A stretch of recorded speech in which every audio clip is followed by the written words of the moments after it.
Olá, pessoal, tudo bem com vocês? Vamos para a nossa semana 4, né, do PET 1, para a gente encerrar esse PET desse primeiro bimestre. Nessa semana 4, a gente vai falar um pouquinho sobre a parte da gravitação universal, né, que é como os astros são organizados de acordo com as observações do nosso dia a dia, né? Então, a gente vai ver que muitas teorias foram desenvolvidas ao longo dos anos, mas só algumas foram sendo comprovadas como verdadeiras, né? Então, a gente tem que saber diferenciar essas teorias, tá certo? Não, também não é muito complicado, vamos ver como que essas teorias foram desenvolvidas, ok? Então, vamos lá. A primeira coisa, gente, que a gente tem que falar sobre a gravitação universal é quais são os modelos planetários que foram desenvolvidos, né? Há muito tempo atrás, o principal modelo planetário era o modelo geocêntrico, que significa o quê? Que a Terra se encontrava no centro, né? Então, aqui, ó, a Terra estaria aqui no centro, né? Igual aqui, ó, que é uma dimensão, tá? Uma outra dimensão. Então, esse modelo, ele permaneceu por muito tempo, certo? Começou lá com Aristóteles, então Aristóteles começou o desenvolvimento desse modelo geocêntrico, e depois foi estudado também por Ptolomeu, né? Cláudio Ptolomeu, que está aqui, ó, tá certo? Então, a Terra era o centro, e o Sol e os planetas giravam ao redor da Terra, ok? Esse modelo permaneceu por muito tempo, até mesmo porque é questão religiosa e tudo, que a igreja não concordava em desenvolver outra teoria, porque outra teoria tiraria o protagonismo da Terra, né? Tiraria o protagonismo, por exemplo, dos homens, coisas que não eram admitidas na época, tá certo? Mas com os estudos ficou comprovado que esse modelo não era o correto, que a Terra não era o centro. Então, passou-se a desenvolver um modelo heliocêntrico, ou seja, em que o Sol está no centro. Então, aqui, ó, o Sol é que vai estar no centro, né? O centro de quê? Vamos colocar entre aspas, né? Seria o centro do universo, que foi, naquela época, falava-se isso, centro do universo. Hoje em dia, a gente sabe que existe a nossa galáxia, né? Que depois vai ser desenvolvida a Via Láctea, a nossa galáxia. Depois existem diversas outras galáxias e que vão constituir isso que a gente chama de universo, tá? Mas vamos pensar da forma mais simples. Então, o modelo posterior veio falando que o centro, o Sol era o centro, tá? O Sol, então, aqui no centro, né? E os planetas giram ao redor do Sol, incluindo a Terra, tá? Incluindo a Terra gira ao redor do Sol. Então, o modelo, ele tira o protagonismo da Terra, porque a Terra era o centro, os planetas giravam ao redor dela. Agora, a Terra é só mais um planeta junto com os outros, tá certo? Esse desenvolvimento, gente, começou com Nicolau Copérnico, tá certo? E o Galileu Galilei, ele utilizou as ideias do Copérnico para propagar essa ideia do modelo heliocêntrico. Tanto que ele foi perseguido pela Inquisição e tudo mais, que não aceitava esse modelo. Mas foi um modelo que mais se encaixa nas observações. E depois do Galileu, tinha um cientista que estudou também essas questões dos corpos celestes, né? Que chamava Tycho Brahe. Esse Tycho Brahe fez muitas anotações e tinha um menino que auxiliava ele, um estudante que auxiliava ele. Esse estudante era o Kepler. Quando o Tycho morreu, as anotações ficaram para o Kepler. E ele acabou publicando as anotações do Tycho, tá certo? Essas anotações que, na verdade, regem o estudo da gravitação até hoje. Esses desenvolvimentos, essas anotações, foram chamadas de leis de Kepler, certo? Ele ganhou o nome das leis, mas as anotações vinham de muito antes, tá certo? Mas claro que ele também teve a sua parcela de responsabilidade nesse estudo, ok? A primeira lei, gente, que é a primeira lei de Kepler, tá? É chamada também de lei das órbitas. O que que ele falou, né, em relação a isso? O que que ele foi observado, né? Porque isso aqui não foi tirado de um estudo sem observação. Isso tudo foi observado ao longo de muitos e muitos anos. Então, eles observavam que a primeira coisa, quando começou o desenvolvimento do heliocentrismo, que era o Sol no centro, pensava-se que o Sol estaria no centro e todos os planetas giravam ao redor do Sol em órbitas circulares, tá? Mas o Kepler observou que as órbitas dos planetas, na verdade, eram elípticas, certo? Elipse quer dizer o quê? Quer dizer uma figura que é como se fosse oval, uma coisa assim, não. E como ela é oval, ela não tem um centro. Ela tem dois pontos principais, que são os focos, certo? E o Sol vai estar em um desses focos na órbita do planeta.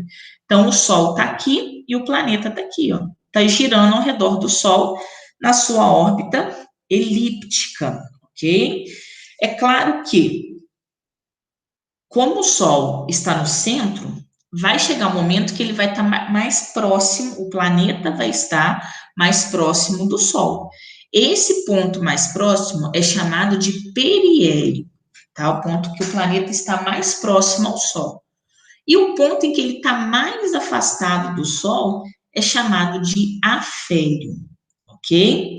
Muita gente confunde isso aqui, gente, falando que é essa questão da proximidade com o Sol ou do afastamento com o Sol que determina, por exemplo, as estações que nós temos, certo? Então, tem pessoas que falam o seguinte: quando o planeta está mais próximo do Sol, é a estação mais quente, é o verão.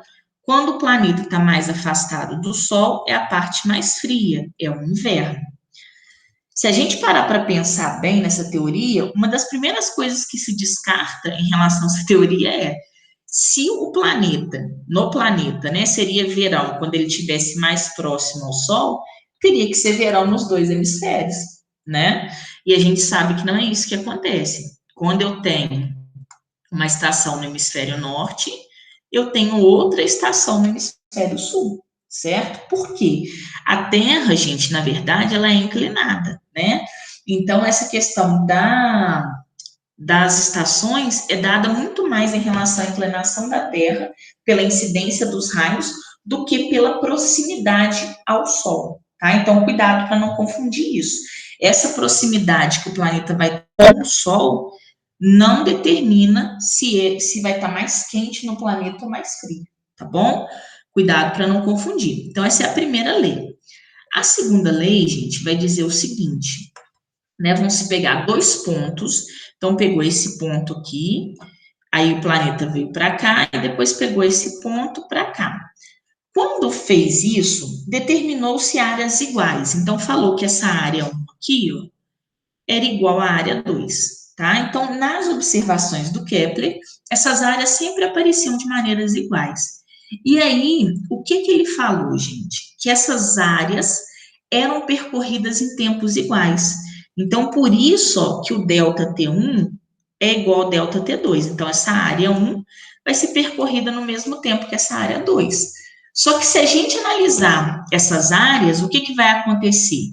Né? A distância que esse planeta teria que andar daqui até aqui, ó, desse ponto até aqui, é maior do que a distância desse ponto até esse aqui.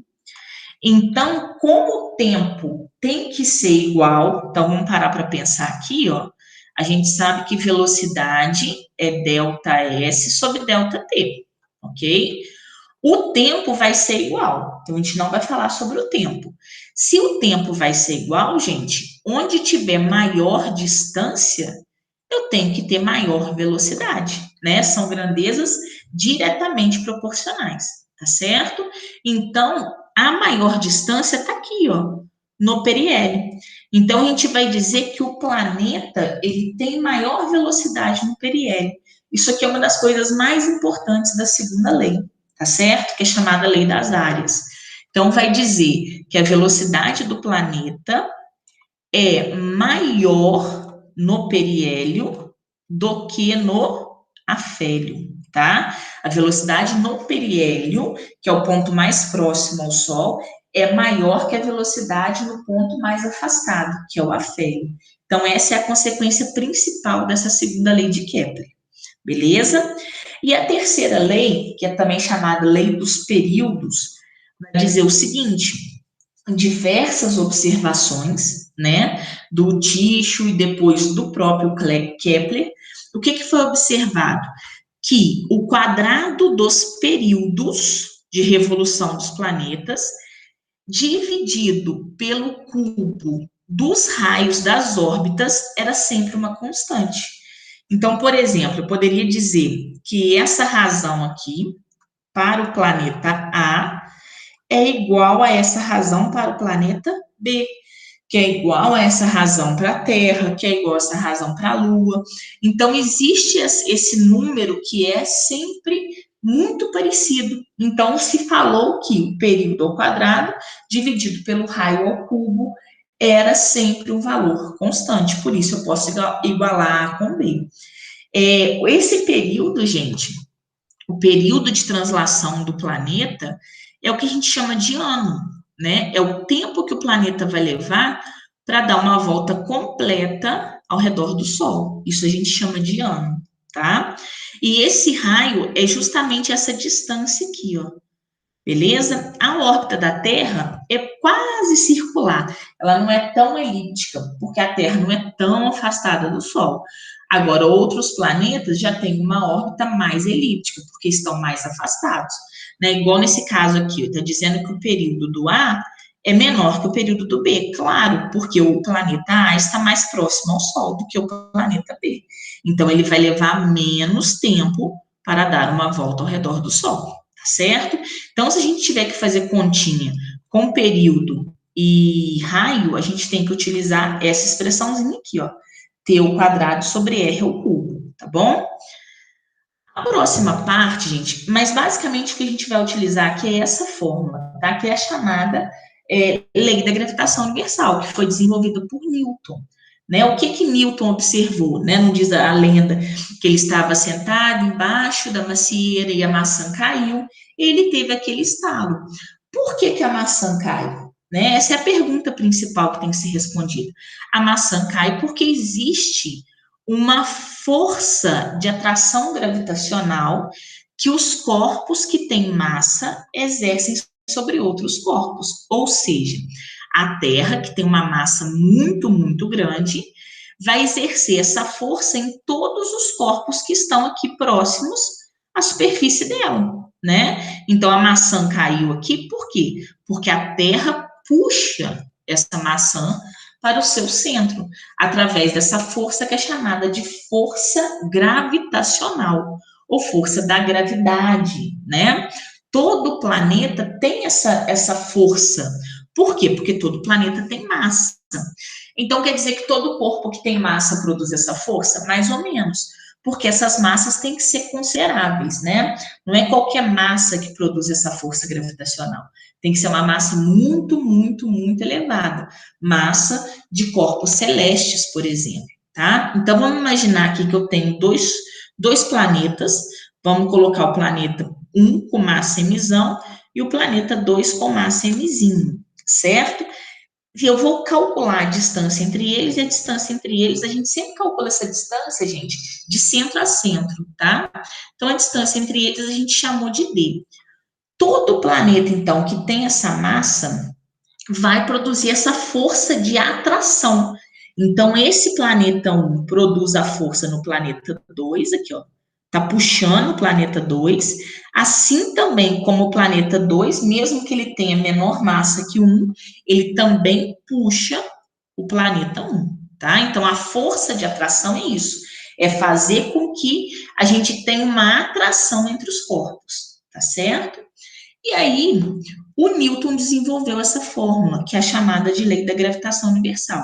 Ele vai dizer o seguinte: a força existente entre os corpos, essa força de atração, ela vai ser sempre proporcional às massas, ou seja, as massas vão estar aqui em cima, né? E vai ser inversamente proporcional ao quadrado da distância, ou seja, a distância ao quadrado vai estar aqui embaixo. E esse G aqui, gente, é uma constante, tá? Isso aqui tem que ser dado para vocês na hora de resolver o exercício, tá bom? Lembrando que esse Mzão e esse Mzinho são massas, que tem que estar em quilograma, e D é a distância que vai estar em metros, tá bom? Cuidado que é uma distância ao quadrado. Tem que tomar cuidado com relação a isso. Então, o que a gente pode afirmar em relação a essa força aqui? Que se a gente aumentar a massa dos corpos, a massa dos planetas, essa força aumenta. Mas, se a gente aumentar a distância entre eles, o que vai acontecer? A distância está aqui embaixo, ó. Então, se eu aumentar essa distância, com certeza essa força diminui, tá certo? Então, quanto mais próximos eles estiverem, maior é a força de atração, beleza?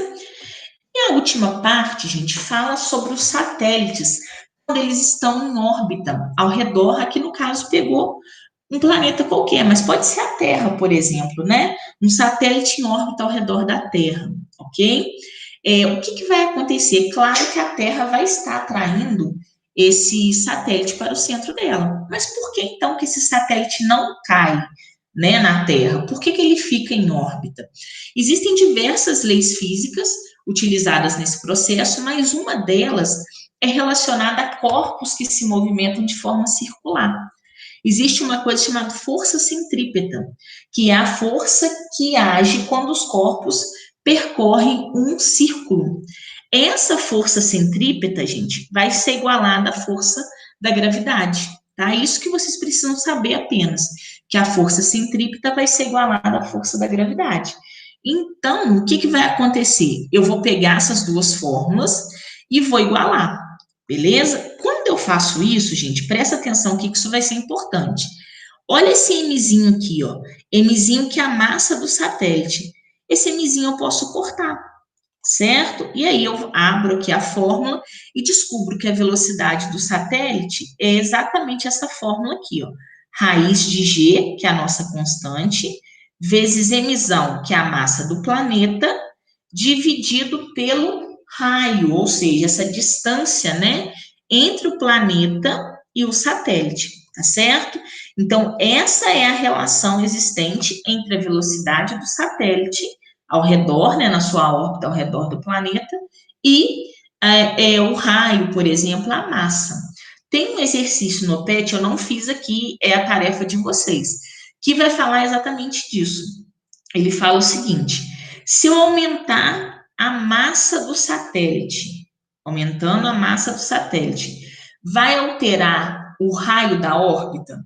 Ou poderia perguntar também, vai alterar a velocidade da órbita? Não, não altera nenhum dos dois. Por que não altera nenhum dos dois? Porque tanto o raio quanto a velocidade, ó, não depende da massa do satélite, já que ela foi cancelada aqui em cima, tá certo?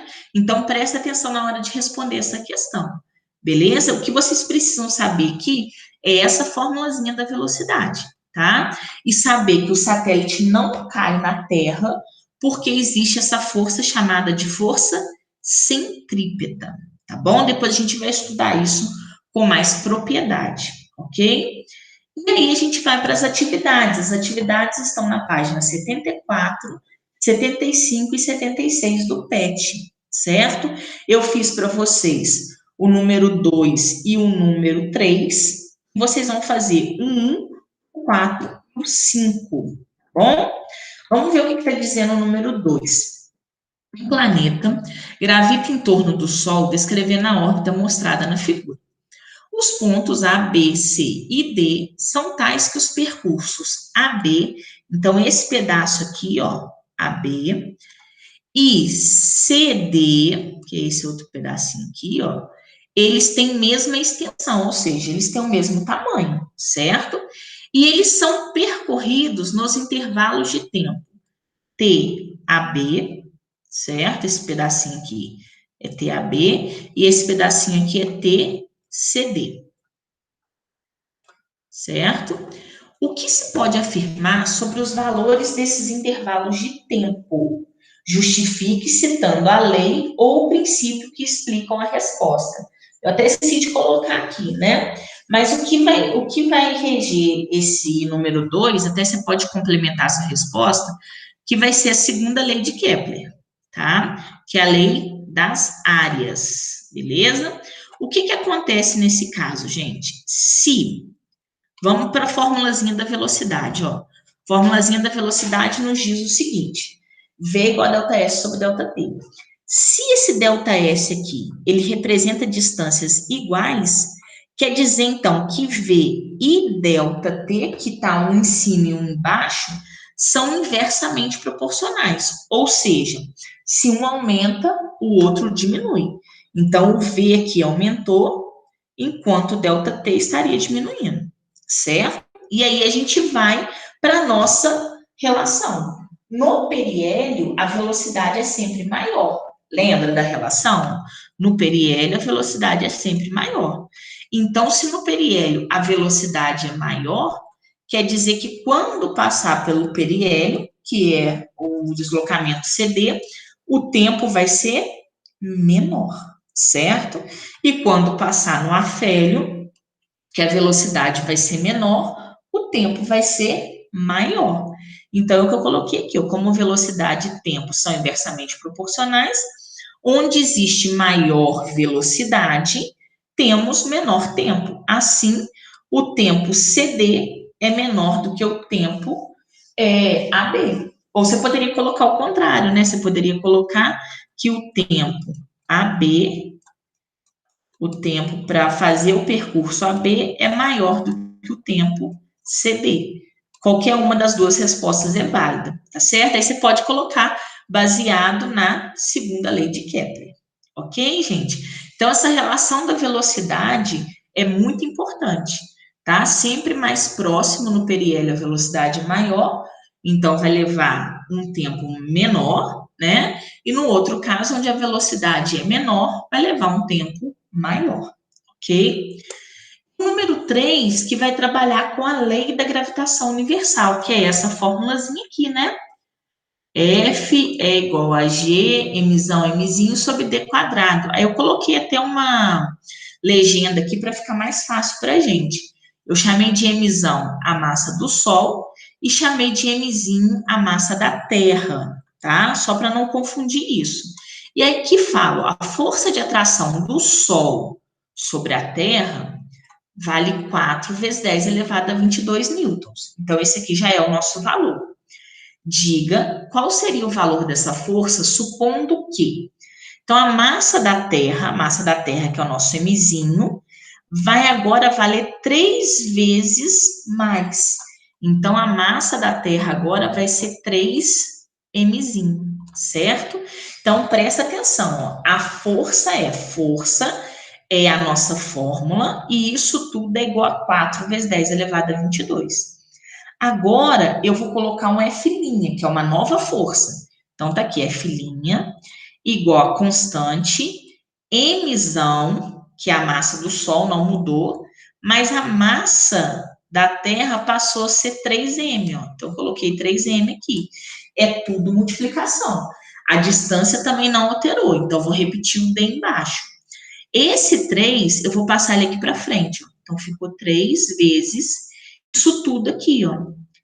Isso tudo aqui, G, Mzão, Mzinho, D quadrado, eu posso dizer que é igual a quem, ó?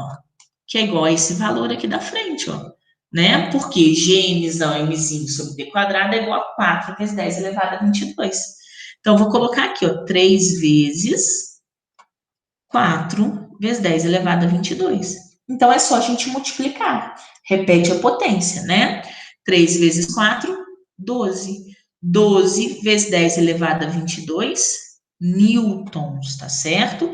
Então, F' é 12 vezes 10 elevado a 22 newtons. Pode deixar assim, ok?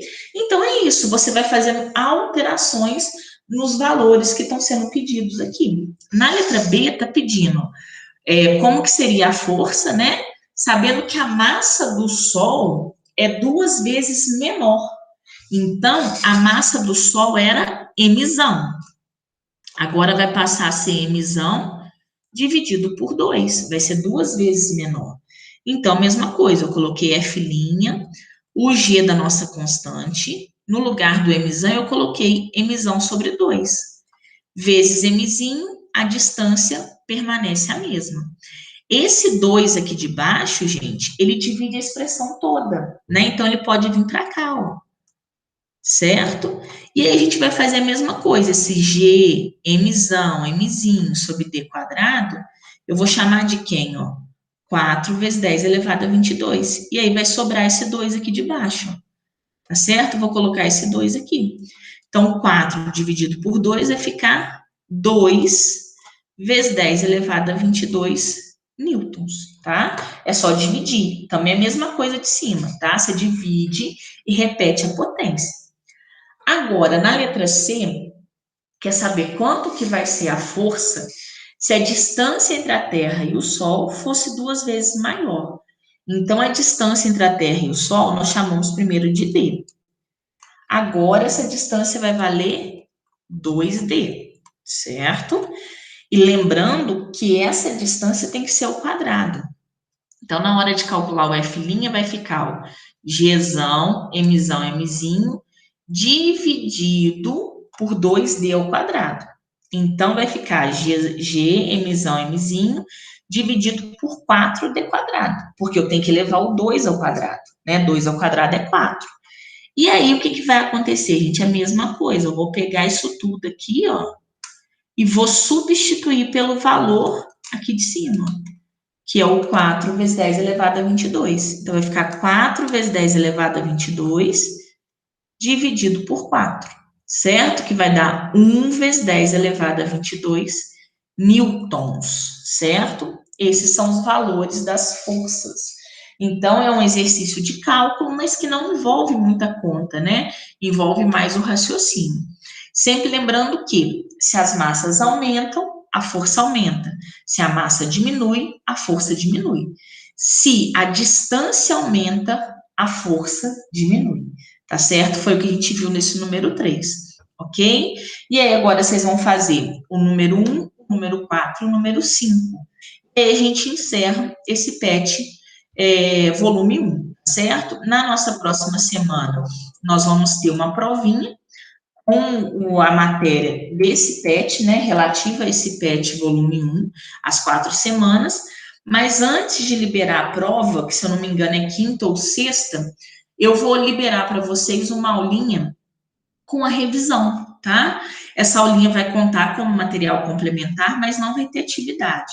Então, vai ser uma aula de revisão mesmo, para vocês utilizarem na hora que vocês estiverem resolvendo a prova, as atividades da prova, tá certo? E fora isso, gente, qualquer coisa é só me procurar, tá? Se tiver alguma dúvida e tudo, a gente vai esclarecendo essas dúvidas e com o intuito de fazer com que vocês aprendam cada vez mais, tá certo?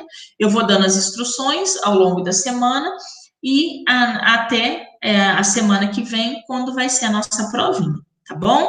Então, um grande abraço para vocês, fiquem com Deus, tchau, tchau.